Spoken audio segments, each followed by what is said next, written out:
It was some of the most beautiful music I'd ever heard. My son and I were walking the beige and brown ancient cobblestone streets of St. Andrews, Scotland. It's a beautiful city with beaches and castles and cathedral ruins and most notably the Old Course. And with the smell of the salty sea urging us forward, we continued our search for some haggis. You know what haggis is? It's like a traditional Scottish dish full of, well, if you don't know what haggis is, you don't need to know what haggis is. But I heard once that if you eat haggis, it will turn you into a man. And since someday I'd like to be a man, I thought it'd be best to try it in its native homeland. And so as we neared the corner of the street, I saw the man with the guitar. He was a little rough around the edges, but his voice was silky smooth. He hadn't showered in a while. I hadn't shaved in probably just as long, but the music was so beautiful, it beckoned us just to stop and take it in.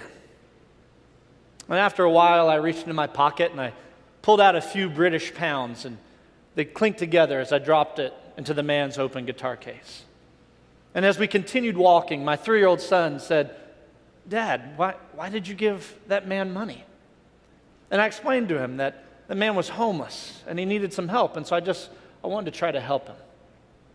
Well, we got back home, and my son was in his Verve Kids class, and Miss Lisa asked him, "What did everybody do on spring break?" And my kids, they know that I'm in real estate. They know that I help people buy and sell homes, but apparently I've done a pretty poor job of explaining just how that process goes, because my son turned to Miss Lisa and replied, "My dad bought a house for a homeless man in Scotland." It's close. So hey, we're in this series, #Wisdom. We're taking a look at the book of Proverbs in the Bible. And the book of Proverbs was written by a guy named Solomon. He was the third king of the nation of Israel, the Jewish nation. He lived somewhere around 950 BC. And this book of Proverbs, it's really more like a collection of works. And it kind of all centers around this central theme that a life lived with wisdom is better than a life lived without.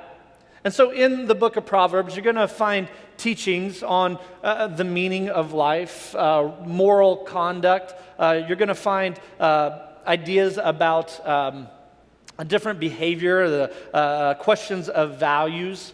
The idea is not so much that there's an answer for every question that we're going to encounter in life, but more that if we can gain wisdom, then we can use that wisdom to face the questions of life. And we can give answers that will bring our lives more joy and freedom and blessing and satisfaction. And so today we're going to take a look at Proverbs 22, verse 9. But to really learn this morning's lesson, first, we're going to take a look at something that Jesus said. See, we believe here that even though the Bible was written by somewhere around 40 authors and written over a couple thousand years, it's really just one story. It's a story of a loving God bringing his children home. And the hero of that story is Jesus. And so here at Verve, everything begins and ends with Jesus. And so we're going to look at something Jesus said that's recorded for us in the Bible, in the book of Matthew. And so if you have your Bibles, you can pull them out, and we're going to read from Matthew chapter 6. If you didn't bring a Bible with you this morning, that's okay. We'll put the scriptures that we're going to read up on the screen behind me so you can follow along. You won't miss anything. But if you don't own an easy-to-read translation of the Bible, we give them away for free. We think that everybody should have one. And so back there at the Velcro bar, there are Bibles that we give away for free. There's English ones and Spanish ones. You can grab one. You don't have to ask anybody. Just grab it, and you're good to go. If you'd like to read the Bible in a language other than English or Spanish, you can download our Verve app, and it has the Bible translated into hundreds of languages that you could read. As long as you can read hundreds of languages, that is. So anyway, we're going to read Matthew chapter 6. We're going to do verses 22 and 23. And so Jesus, he once went up on a mountainside, and he actually gave a pretty long teaching, and we have it recorded for us in Matthew 5, 6, and 7. And we're going to look kind of like right in the middle of it. In the middle of this teaching, he makes this statement right here. The eye is the lamp of the body. If your eyes are healthy, your whole body will be full of light. But if your eyes are unhealthy, then your whole body will be full of darkness. If then the light within you is darkness, how great is that darkness? Now, when I was younger and I read this, I thought I knew what it meant. It seems kind of self-explanatory, right? Like if you look at bad stuff, you'll be bad, and if you look at good stuff, you'll be good. So if you want to be good, you should, look at flowers and sunsets and ponies and unicorns, right? And if you want to be bad, well, then you should watch shows with bad stuff like murder and stealing and lying and sex. Pretty much all the good stuff on Game of Thrones, right? Well, listen, the Bible does have a lot to say about what we put into our minds. It talks about how we should focus on positive images, on wholesome content. It actually says if anything is excellent or praiseworthy, we should focus on those things. But that's not what we're going to talk about this morning, because that's not what Jesus was talking about. You see, anytime you read the Bible, you have to ask yourself, what was the author's message with this? What was the author's intent? Who was he talking to? What was he trying to say? You can't make the Bible mean something now that it didn't mean then. Now listen, we're going to apply it certainly into our more modern context, but the teaching has to remain the same. And so in this instance, since Matthew, the guy who wrote this book, was quoting Jesus, we need to ask ourselves, well, who was Jesus? Who would he have been talking to? Well, we know that Jesus was a Jew. He was from the nation of Israel, one of Solomon's descendants. And he was talking to fellow Jews. And Jesus, he uses a key word in this teaching that makes this statement stand out as more than simply the entertainment that we consume. It's a word that when his original listeners would have heard it, it would have kind of perked their ears. They would have realized he was talking about something more. He talks about our eyes. He talks about having an eye full of light and an eye full of darkness. He's not talking about what the eye lets in that might be good or bad, but he's actually talking about how much light your eyes produce that can help you on your journey. Last week, my family and I, we were at a family reunion in a smelly part of our country called Kentucky. And we were staying at the Cumberland Falls State Park, and where we were staying, it was about a half-a-mile hike down to the actual Cumberland Falls. And we wanted to go down and check it out. None of us had ever been there before. We didn't really know where we were going, but the forest between us and the falls, it had a trail through it. And the trail was worn, but it wasn't marked. And so we simply had to follow that trail down to the falls as best as we could. Now, we could have waited until the middle of the night to try to make that journey, using whatever light we could get from the moon and from our cell phones to make it there and try to be safe. And maybe we would have. Maybe we would have been able to complete that journey, see the falls, and then come back without being attacked by a bear or a mongoose or a hillbilly or something. I don't know what they have in Kentucky. We could have tried that. But instead, we decided to make the journey in the middle of the day while it was really bright outside, where we could see where we were going, so we could enjoy the falls for all of its beauty and make it back safe and sound, right? Much safer. It was a much wiser decision.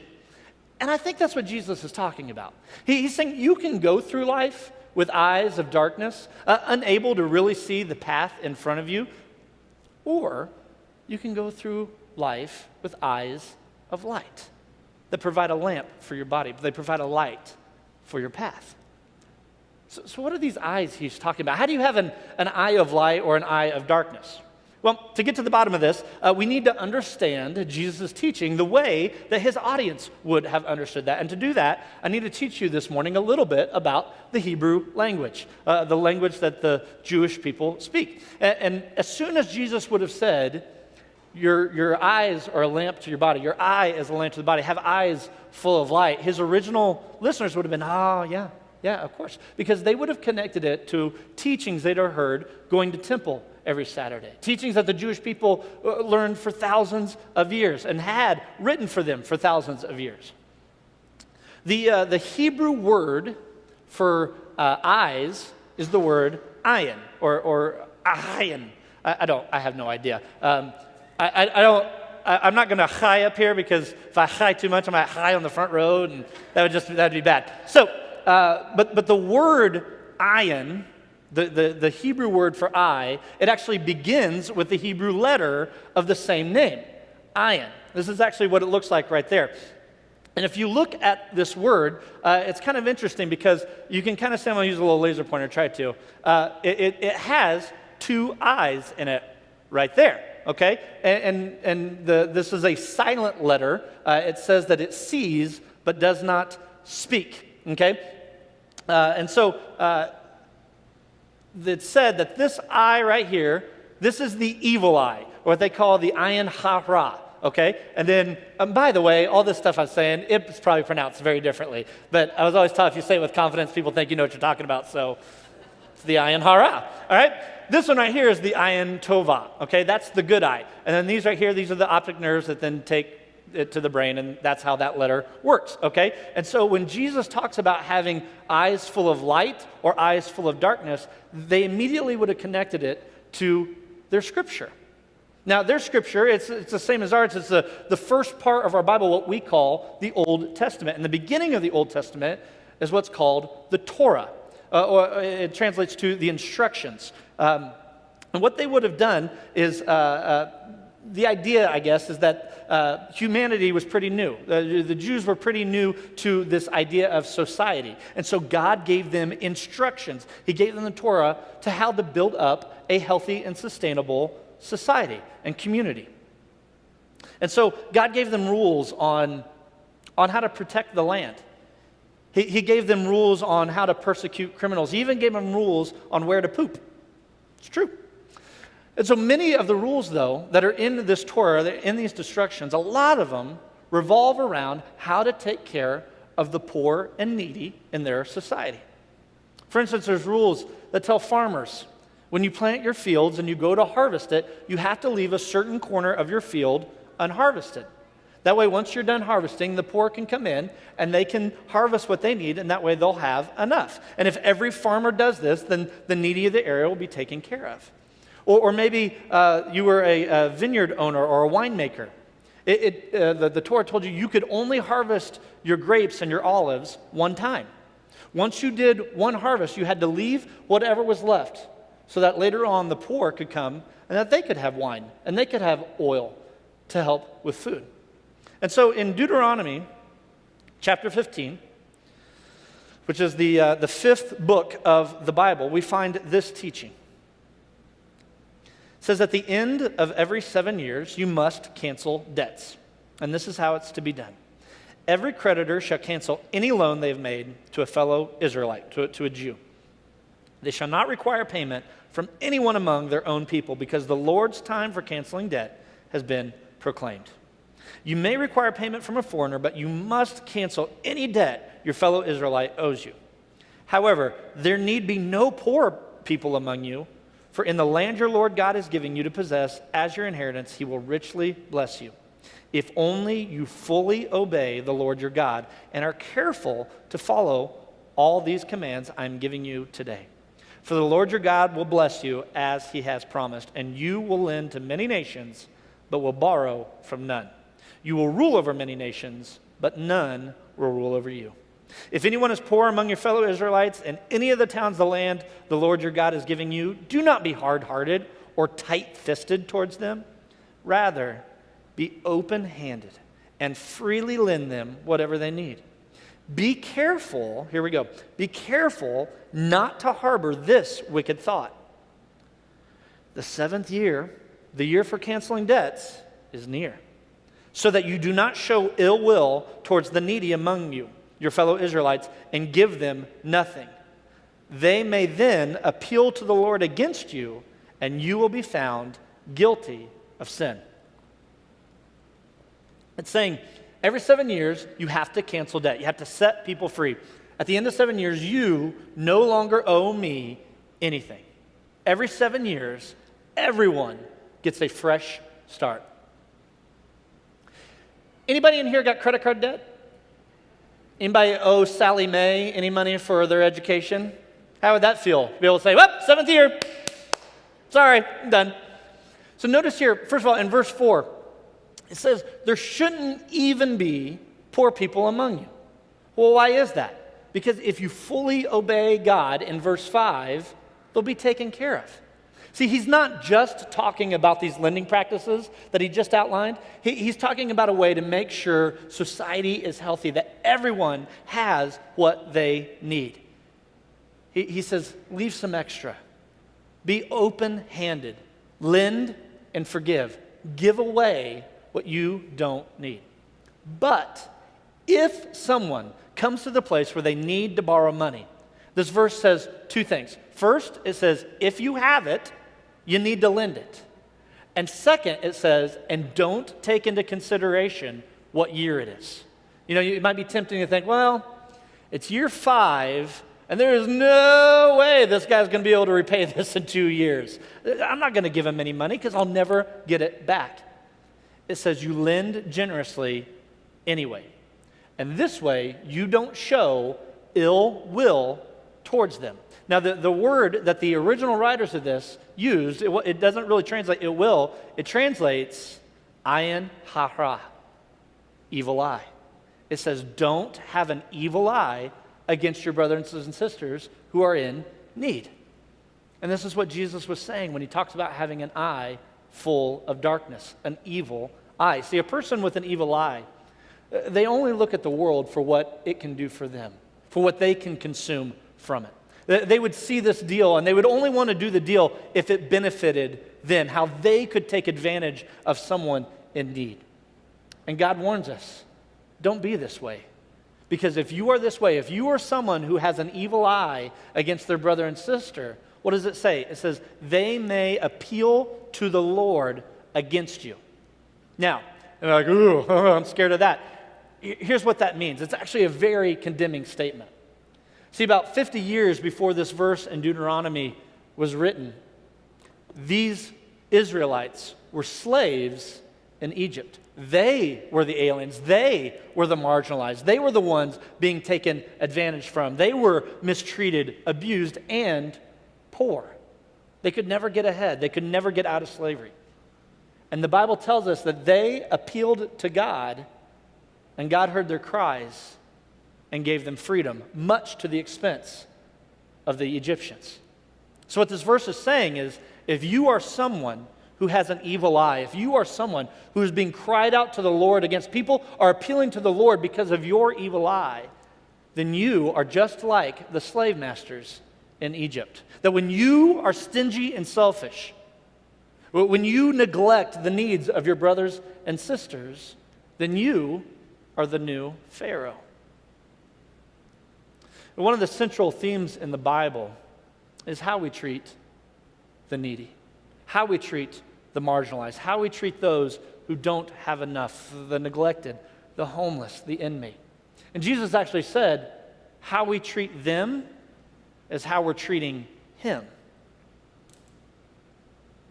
He talked about when we have more than enough, we need to share with those who don't have enough, those who have very real needs. And that brings us to Proverbs. Proverbs 22.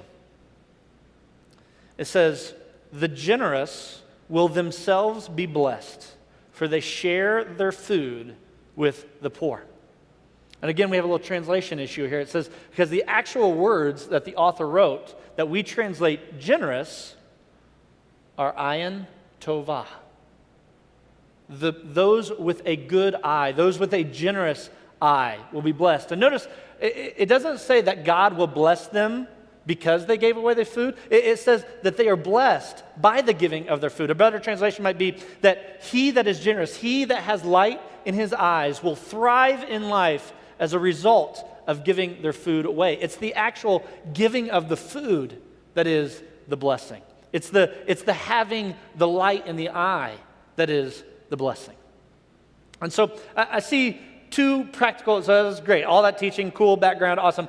Here's the point. I see two practical applications. We can take this and actually make a difference in our world today. And the first is this. Give it away. Give it away. Trust God when he says your life will be blessed when you give it away. There will be times in your life when you encounter very real need. And as people who are trying our best to reflect Christ to this world, it is our duty, it is our challenge, and it is our privilege to do what we can do to meet those needs. I do not see how you can read Scripture honestly and not come to this conclusion. So when you see need, does your eye full of light lead you to that need? Or does your eye full of darkness blind you to the needs of your brothers and sisters? When you see a homeless person, do you honestly evaluate if you can help them? Or do you casually pull into the other lane, hoping to avoid any kind of awkward conflict, right? It's actually why I'm really excited. In less than 2 weeks, I get to leave and go to Poland with 20 other adventurous Ververs who have said, you know what? We are going to do something about the real needs in our world.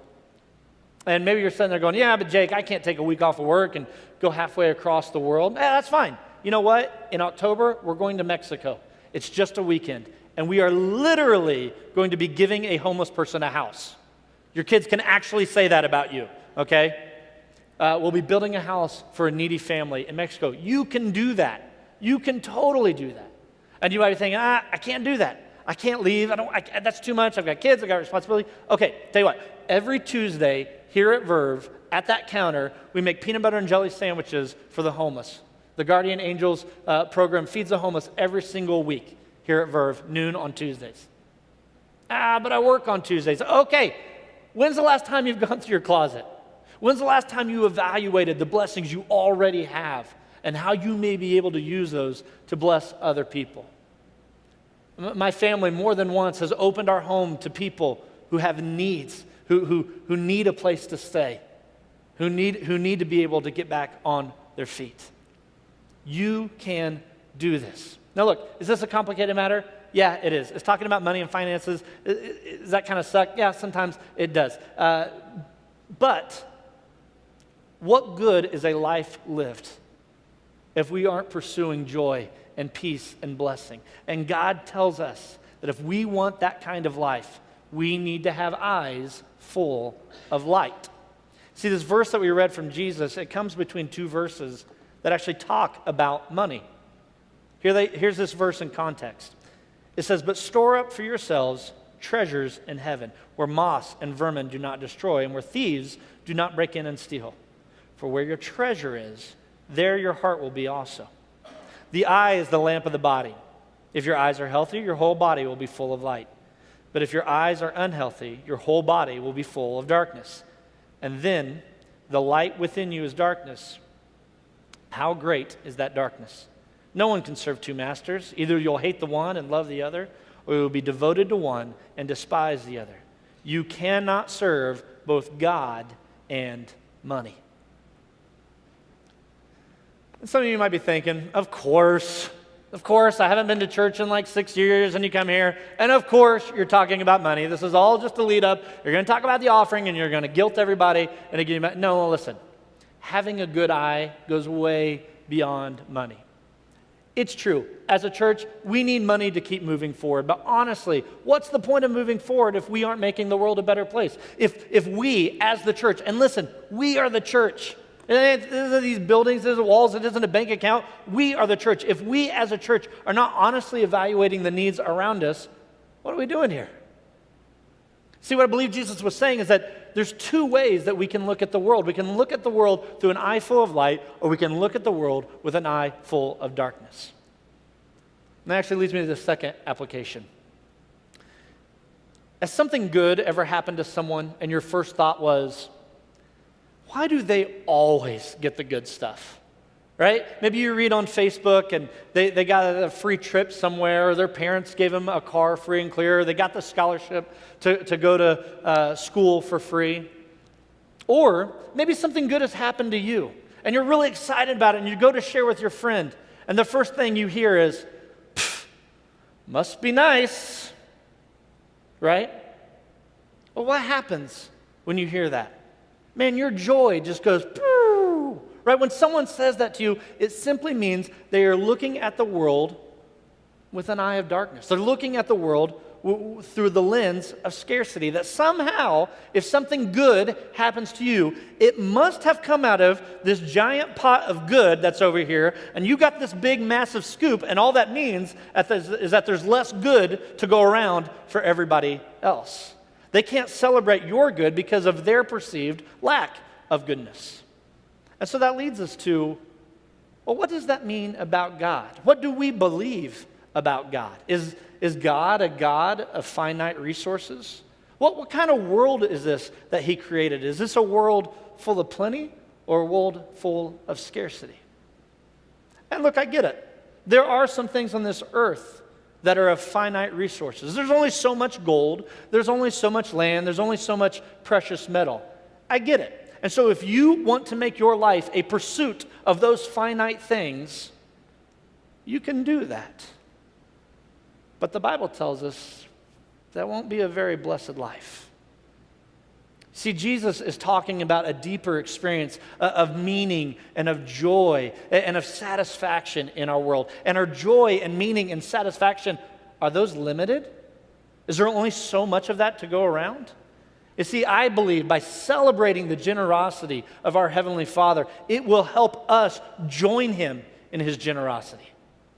Jesus, one time, He told a story about a vineyard owner who went out early in the morning, 6 a.m.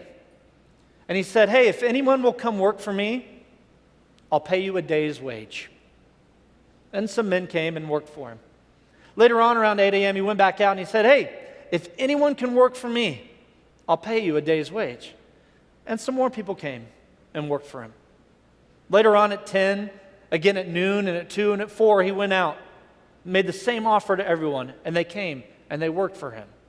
Well, 6 p.m. rolls around, it's quitting time, and everyone lines up to receive their paycheck, starting with those who started last, and in the back of line, those who started first. And as those who came in last got their paychecks, it was for a full day's work. And those at the end of the line, those who had been there the longest, toiled through the heat of the day, who had actually accomplished the most work, they got to the front of the line and they received their paycheck for a full day's pay. Well, those who had worked the longest petitioned the vineyard owner. They said, hey, wait a second. This is unfair. You paid us the exact same as you paid those who did the least amount of work. And the vineyard owner said, friends, I didn't cheat you. Did I not merely keep my word? I did for you as I did for everyone else. Or are you jealous? Are you envious because of my generosity? See, as Rob Bell says, he says, you can't split the infinite. You can't divide the divine. When you experience joy, can you break that down into smaller parts? Can you cut that in half? Does the amount of joy that I experience have any bearing on the amount of joy you experience? The amount of light that I have in my eyes have any bearing on the amount you can have in yours? When he says that blessings await when we will see the world through eyes of light, through eyes of generosity, we can take him at his word because he is a God who is infinitely generous in his promises. See, we need to practice celebrating the good around us. Did your kid make the team? Man, celebrate. Did you get the class schedule you wanted? Celebrate. Did the cop let you off when you were going 25 miles per hour over, pulling the trailer in the completely wrong lane? You better believe I celebrated that, right? But we also need to celebrate when it's hard. Did your friend get the job with the company car and the travel benefits, and you're barely making ends meet? Celebrate. Did your coworker get the promotion that you really wanted? Celebrate. Did another one of your friends seem to find the one while you spend another lonely Friday night at home with your cats? Listen, it's going to be hard, but you have to kill those cats. It's true. No, we have to learn to celebrate even when it's hard. And you will find if you do this, even though it's hard at first, if you begin to celebrate the goodness that our Heavenly Father gives us, you will learn that your happiness and your joy and your satisfaction with life will depend a lot less on your resources and on your situation and a lot more on your worldview, how you see the world.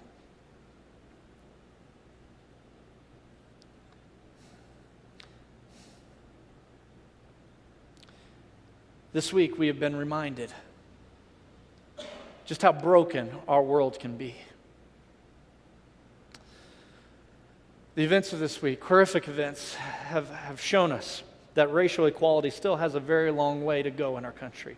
And across both sides of the badge, across all color lines and barriers, the bigotry of a few can bring pain to so many.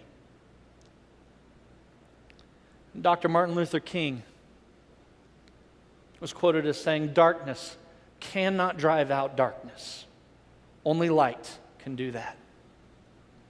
Hate cannot drive out hate. Only love can do that." And 2,000 years ago, our Savior, Jesus, hung on a cross and embodied that statement from Dr. King. Because as he hung there, a broken and beaten and bleeding man, with the men around them hurling insults at him, "Save yourself. If you are God, do something about this." His friends abandoned him, and they murdered an innocent man. And as darkness fell on the place where Jesus hung on the cross, he cried out, "Father, forgive them. They don't know what they're doing." And then he died. But 3 days later, he rose from the grave. He defeated sin.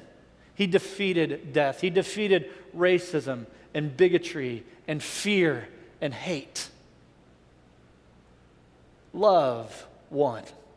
Light won. Do you want to have eyes full of darkness? Or do you want to have eyes full of light? We're going to give you a moment to think about that. To think about what kind of eyes you have. What way do you want to see the world? The band's going to come back up here and he's going to play another song. And during this time, you can also take communion. And communion is located on the tables, the candlelit tables around the room. And communion is just a tangible way for us to connect with the sacrifice that Jesus made for us, so that we can be a part of the solution, so that we can have eyes full of light, so that we can cast out the darkness in our world. And so if you'd like to make communion a part of your worship experience, you can do so as the band comes forward and plays this last song. First, I'm going to pray.